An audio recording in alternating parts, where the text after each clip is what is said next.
Yn erwy yw Dai Alun Jones, David Alun Jones i fod yn hollol lawn, ond Dai Alun mae pawb yn nabod i fel, sy'n geni yn Tregaron.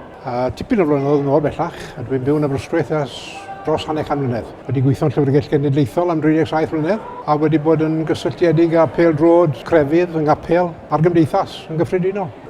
Popeth dwi wedi wneud achos am bod i'n mwynhau i wneud e. Ac i dderbyn mae hyn yn wobr am yr holl beth. O'n i'm yn meddwl bod fi'n heiddi unrhyw beth fel hyn, ond dwi'n hynod falch bod hyn wedi digwydd.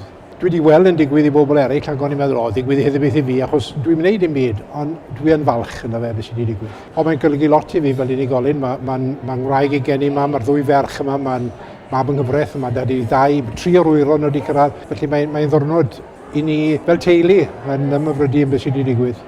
Licen i weld i mynd i Rwsia, mae'n rhywun i bod yn Ffrainc, yn Ffrainc llynedd, ac licen i mynd i Rwsia nawr i gael, ond fe, falle ddigwydd hyn ddim, ni'n gwybod, mae'n dibynnu ar y canlyniadau. Byw mewn gobeith.